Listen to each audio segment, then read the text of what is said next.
Assalamu alaikum everyone. This is P Rashid Ahmad Shah Rajdi from 47th Common and CSS Hacks. जिन्होंने अभी तक मेरा Instagram page नहीं देखा तो काइंडली CSS Hacks देखें ताकि आप हर एंगल पे, हर सब्जेक्ट, हर एस्पेक्ट पे आपको स्मार्ट स्टडीज़ की गाइडेंस और टिप्स एंड ट्रिक्स मिल सकें ताकि आप इन आखिरी 3 महीनों को CSS के लिए यूटिलाइज़ कर सकें और मेजर ब्लंडर्स अवॉइड कर कर स्मार्ट स्टडी अप्रोच कर कर यूज़ कर कर आप अच्छी तैयारी कर सकें। बहुत से लोग ये सवाल पूछते हैं कि क्या इन 3 महीनों में तैयारी हो सकती है। तो मैं आपको कहता हूँ, अगर आपने स्मार्ट स्टडीज़ की, अगर आपने रिटन एक्सप्रेशन, रिटन पावर अपना बहुत ज़्यादा इंक्रीज़ किया और प्रैक्टिकली रूटीन फॉलो की, मेहनत की, अल्लाह पर यकीन रखा, अपने आप को यकीन रखा, तो दीज 3 मंथ्स या 2.5 months are more than enough. Go for it. नसीब की बात है। मोस्ट इंपॉर्टेंट चीज़ें कर लें सबसे पहले, बाकी चीज़ें गो थ्रू कर लें। रिटन पावर इतना स्ट्रांग हो कि लिमिटेड इन इन्फो में भी आप बहुत सी चीज़ें कर लें। जिन्होंने जो है मेरी पिछली वीडियो नहीं देखी वो ज़रूर इससे पहले देख लें ताकि आपको ओवरऑल चीज़ों का समझ आए, जिसमें मैंने आपसे जो है वो ओवरऑल रूटीन का बताया, स्ट्रैटेजी कैसे सब्जेक्ट्स को तोड़ना है, और फिर मैंने बताया कि डेली रूटीन क्या होनी चाहिए। लिंक डिस्क्रिप्शन में आपको मिल जाएगा, वो ज़रूर चेक कीजिएगा। अच्छा जी, ऐसे को कैसे प्रिपेयर कर सकते हैं इन आखिरी 3 महीनों में? सबसे मोस्ट इम्पॉर्टेंट चीज़ है, इसको अभी नहीं देखें, मेरी बात समझ लें कि आप ऐसे आउटलाइन बनाना सीखें, समझें। रट्टा नहीं लगाना ऐसे आउटलाइन का। मोस्ट इम्पॉर्टेंट की टू सक्सेस इन ऐसे एग्ज़ाम इज़ ऐसे आउटलाइन। ऐसे की आउटलाइन ही आपको पास और फेल करवाती है। ऐसे की आउटलाइन अगर गलत है, एग्जामिनर वहाँ पे ही आपको फेल कर देगा। तो it is one of the most important things.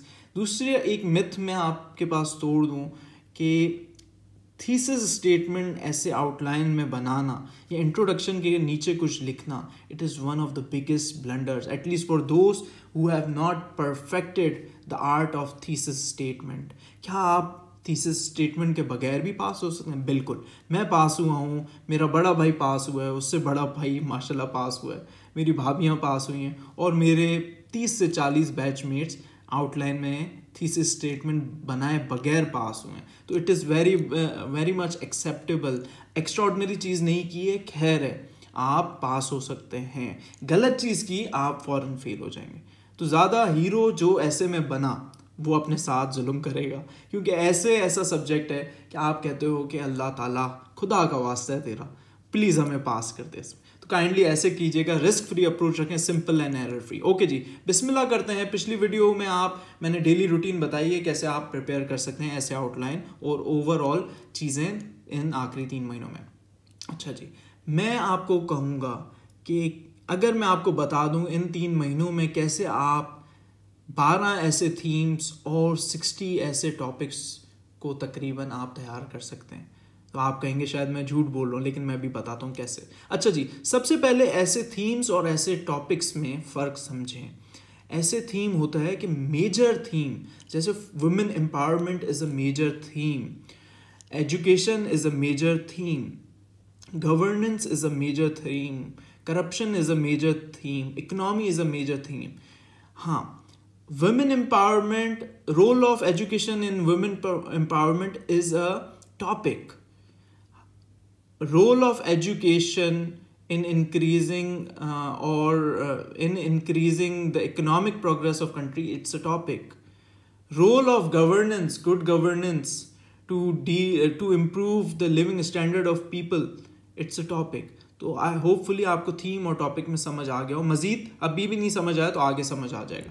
बिस्मिल्लाह कीजिए। रूटीन जो है मैंने जैसे बताया पिछली वीडियो में, लिंक डिस्क्रिप्शन में मिल जाएगा, वो जाकर देख लें। ऐसे आउटलाइन कैसे बनाते हैं वो मेरी Instagram CSS Hacks by Rajdi Instagram पर आप चेक कीजिएगा, उसकी ऐसे हाईलाइट्स हैं, उसमें आप स्टेप बाय स्टेप ऐसे आउटलाइन बनाना सीख लेंगे। कुछ मैंने आइडियल आउटलाइंस डाली हैं उसमें। अच्छा जी, रूटीन ये है कि एक थीम पकड़ें, उसको 1 हफ्ते में प्रिपेयर करें, ठीक है। फॉर एग्जाम्पल आपने ये सोचा कि यार अब अगले वीक जो है मैं एजुकेशन पे जो है ना पूरी थीम पे काम करूँगा। तो जब आप एक थीम वो आपने डिसाइड कर दी, उसमें आप 5 एजुकेशन के टॉपिक्स या आउटलाइंस बना लेंगे। कैसे? वो मेरी रूटीन वाली वीडियो में आप चेक कर लीजिएगा। फॉर एग्जाम्पल आपने डिसाइड किया है theme of the week education. Theme of the week आपने एजुकेशन डिसाइड की है, तो आप उसको कैसे प्रिपेयर करेंगे, ग्रेजुअली प्रिपेयर हो जाएगी, आपको समझ भी नहीं आएगा। और थीम तैयार करना क्यों ज़रूरी होती है और क्या मसला होता है? मोस्टली लोग एजुकेशन पाकिस्तान तैयार कर लेते हैं और फिर वही एजुकेशन पे कोई भी चीज़ आ जाए, एजुकेशन पे कोई भी चीज़ आ जाए तो वो उठाकर वही रटी रटाई अपनी आउटलाइन डाल देंगे। ये नहीं देखेंगे कि एजुकेशन के बारे में क्या पूछ रहा है एग्जामिनर। तो ऐसे में या ओवरऑल सीएसएस में फेल होने की बिगेस्ट रीज़न ये है कि हम जो हमने रट्टा लगाया हुआ है, याद किया हुआ है, वही बस थीम को देखकर हम आंसर कर देते हैं, लेकिन क्वेश्चन की डिमांड हम नहीं समझते, टॉपिक नहीं समझते। टॉपिक समझना बहुत ज़रूरी है। ओके जी, ऐसे थीम हमने पकड़ ली। मंडे को फॉर एग्जांपल एजुकेशन के बारे में आपने ये टॉपिक प्रिपेयर कर लिया, role of education in women empowerment, ये एक टॉपिक हो गया एजुकेशन थीम का। ट्यूसडे को आपने आउटलाइन बना ली, education progress through education, economic progress through education, ये एक और टॉपिक आपका बन गया इंपॉर्टेंट। वेडनेसडे को एजुकेशन एंड अकाउंटेबिलिटी आपने बना दिया। थर्सडे को आपने pros and cons of single national curriculum, ये आपने बना दिया। फ्राइडे को आपने illiteracy as a hurdle in way of nation building, ये मैंने जल्दी से टॉपिक बनाए थे जो मुझे इंपॉर्टेंट लगे, तो इसलिए थोड़ी बहुत आगे पीछे हो सकते हैं, लेकिन आपने कहाँ से देखने, पास्ट पेपर्स जो हैं 10-12 साल के, 15 साल के आप देखें, उसमें से आपको मोर देन इनफ टॉपिक्स मिल जाएंगे हर थीम के। वहाँ से आपने हफ्ते से पहले ही आपने जो है वो सोच लेना है कि अगले हफ्ते कौन सी 5-6 टॉपिक्स पे मैं आउटलाइन बनाऊंगा या बनाऊंगी और कौन सी थीम मैंने करनी है। और स्पॉन्टेनियसली बनाइएगा, रिसर्च वगैरह आप कर लीजिएगा थोड़ी बहुत अपनी डेली रूटीन में, उस वीडियो में मैंने बताया हुआ है। और बाकी आपका पता भी नहीं चलेगा, इस रूटीन से आप हर हफ्ते एक थीम और 5 आउटलाइंस बनाएंगे and by the end of May या मिड ऑफ मे आप 12 ऐसे थीम्स को प्रिपेयर कर लेंगे और 60 ऐसे टॉपिक्स आपने कवर किए हुए होंगे।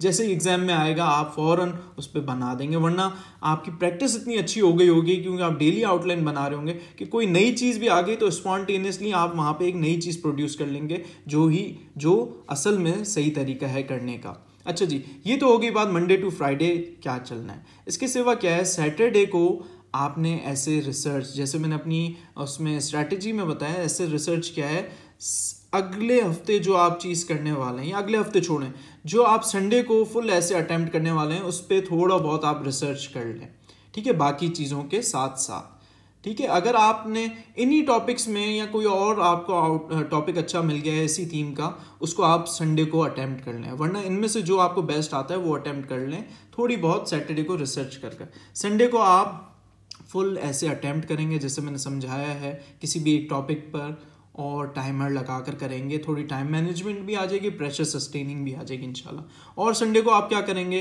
कि अगले वीक की थीम डिसाइड कर लेंगे जो आपको मोस्ट इंपॉर्टेंट लगे, और उसके 5-6-7 टॉपिक्स आप निकाल कर रख लेंगे और थोड़ा बहुत उन पर, उस थीम पर रिसर्च भी कर लेंगे। ऐसे इंशाल्लाह आपका बहुत अच्छी तैयारी हो जाएगी, ऐसे कि which is one of the biggest and most important elements of CSS exam, जिसकी वजह से बहुत से लोग अपना ये ख्वाब अचीव नहीं कर पाते। आप कर पाएंगे इंशाल्लाह, हम कर पाएंगे, क्योंकि ये मैंने स्ट्रैटेजी क्रैक कर ली थी, खुद मैंने बनाई थी। और अगर मैं आपको ये बोलूं कि मेरे पास कोई मेंटोर नहीं था, मैंने कोई एकेडमी नहीं ज्वाइन की, मुझे किसी ने ऐसे ऐसे आउटलाइन बनाना नहीं सिखाया, मैंने खुद ऐसे आउटलाइन बनाना सीखा है। कहाँ सर? वो आपको मैं बताया हुआ है इंस्टाग्राम पेज पर, ऐसे हाइलाइट्स पर, तो काइंडली वो ज़रूर चेक कीजिएगा। ऐसे आउटलाइन बनाना बहुत ज़रूरी है, वो बना लिया तो ऐसे 70% ऑफ ऐसे exam is your past. So this is all from me, best wishes, best of luck. तैयारी करें, अपने आप पर बिलीव करें, कोशिश करते रहें। अगर आपको वन गो में चीज़ें नहीं हो रही तो कोशिश करते रहें, इंशाल्लाह आपसे होगी, ज़रूर होगी। Practice is the key, consistency is the key, persistence is the key, hard work and dedication is the key, and most importantly smart work is the key. 3 महीने को यूटिलाइज़ कर दें, जान लगा लें, इंशाल्लाह बाकी ज़िंदगी आपकी आसान हो जाएगी। जो लोग आगे के अटैम्प्ट्स की तैयारी कर रहे हैं 22 के सिवा 23 के लिए, तो 23 भी फरवरी में मोस्टली हो जाएगा। तो अभी से ही इन चीज़ों को फॉलो करें ताकि आप आखिरी वाले महीनों में रिलैक्स रहें। तो अभी से ही मेहनत करें, हेड स्टार्ट मिल जाएगा, इंशाल्लाह आपकी मदद होगी। This is me, P Rashid Ahmed Shah Rashdi, signing off. खुदा हाफिज़, अपना ख्याल रखिएगा।